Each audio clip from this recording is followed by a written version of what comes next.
जी हाँ, नमस्कार दोस्तों। आज के इस वीडियो में बात करेंगे महिला सुपरवाइजर वाली वैकेंसी के बारे में। अक्टूबर महीने की ये वैकेंसी है और यह वैकेंसी का लिंक अभी 2 महीने पहले एक्टिवेट किया था, लेकिन इलेक्शन की वजह से कई स्टेट्स में यहाँ पे इसको पोस्टपोन कर दिया गया था। वापस से इस वैकेंसी का लिंक एक्टिवेट हो चुका है। अभी यहाँ पे नई डेट्स आ चुकी है। 20,500 पदों पर ये वैकेंसी सीधी भर्ती है। आवेदन यहाँ पे इसके स्टार्ट होने वाले 10-12 ग्रेजुएशन पास अगर आप हो तो आवेदन आप कर सकते हो। महिला एवं बाल विकास मंत्रालय की ऑफिशियल वेबसाइट पर जाके भी आपको लिंक दिख जाएगा। इसके अलावा यहाँ पे हम नीचे एक मेंशन कर देंगे वेबसाइट, वहाँ पे जाके भी आपको लिंक मिल जाएगा। कैसे क्या अप्लाई करना है सब कुछ डिटेल करेंगे यहाँ पे डिस्कशन, और साथ ही साथ जानेंगे कि कैसे आप आवेदन कर सकते हो। 3 महीने 4 महीने के भीतर आप सीधा सिलेक्शन कैसे पा सकते हो। महिला एवं सुपरवाइजर ये जो वैकेंसी है ये महिलाओं के लिए मोस्टली रहने वाली है। यहाँ पे आप देख सकते हो स्क्रीन पे महिला एवं बाल विकास विभाग WCD इंडियन गवर्नमेंट के तहत यहाँ पे जो वैकेंसी है ये एक तरीके से गवर्नमेंट डिपार्टमेंट है। ये आप सभी को पता होगा, गवर्नमेंट वैकेंसी है, सरकारी नौकरी आपकी है। महिला सुपरवाइजर, आशा सहयोगिनी और कार्यकर्ता के पदों पे।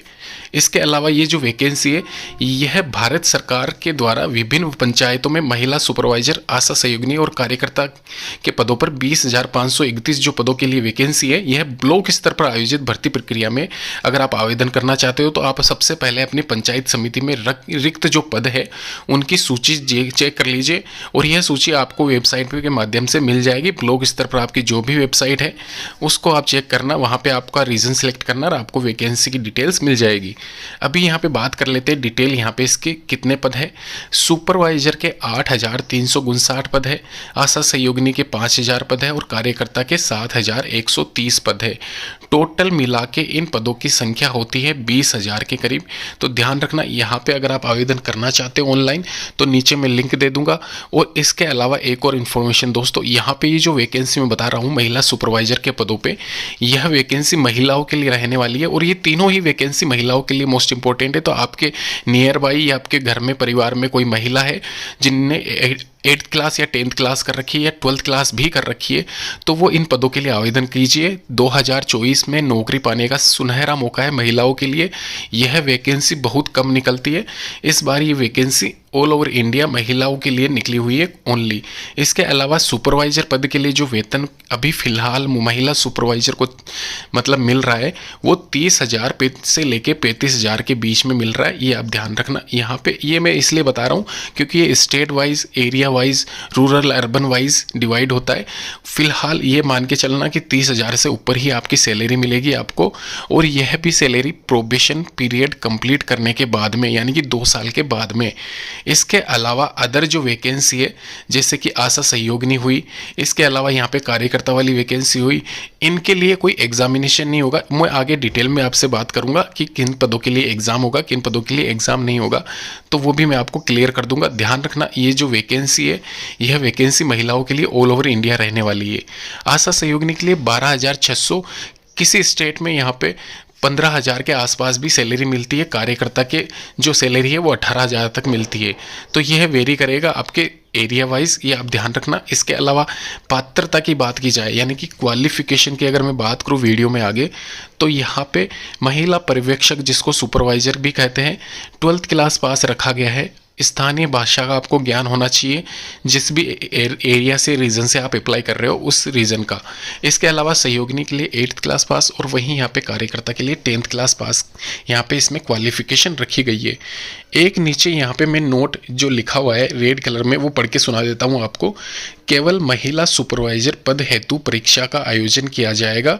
अन्य पदों पर 10th में प्राप्त अंकों के आधार पर मेरिट सूची बनाई जाएगी। 10th या 8th में इसको मान लेना, यानी कि कार्यकर्ता और आशा सहयोगिनी के लिए कोई एग्जामिनेशन नहीं होगा। खाली आपका चयन मेरिट लिस्ट के आधार पर, योग्यता सूची जो बनाई जाएगी उसके आधार पर किया जाएगा और बोर्ड का निर्णय ही सर्वमान्य होगा। ये यहाँ पे इसमें साफ साफ मेंशन किया गया है।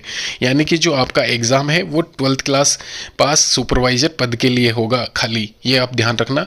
इसके अलावा आप सभी तीनों पोस्ट के लिए अप्लाई कर सकते हो, प्रेफरेंस डाल सकते हो, ये आप ध्यान रखें।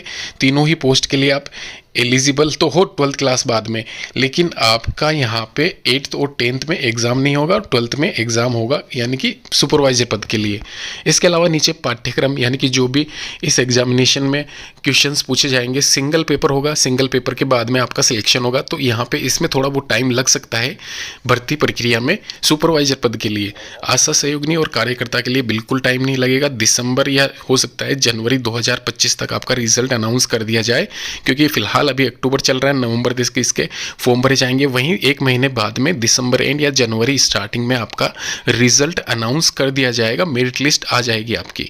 सिलेबस मैंने बता दिया है, इसके साथ ही यहाँ पे स्क्रीन पे आपको पूरा का पूरा डिटेल यहाँ पे point two point topic wise यहाँ पे पूरा सिलेबस दिखा रखा हूँ मैं। सुपरवाइजर पद के लिए जो भर्ती होने वाली है, एग्जाम होने वाला है, उसके लिए आवेदन कैसे करना है वो भी मैं बता देता हूँ। डेट यहाँ पे मेंशन की गई है 15/10/2024 से लेके 16/11/2024 तक यहाँ पे यह डेट वापस से अपडेट की गई है। तो यहाँ पे ध्यान रखना, जब भी ये लिंक एक्टिवेट होता है 15 तारीख से मैं यहाँ पे 16-17 तारीख को एक अप्लाई करके ऑनलाइन आवेदन पत्र भर के बता दूंगा।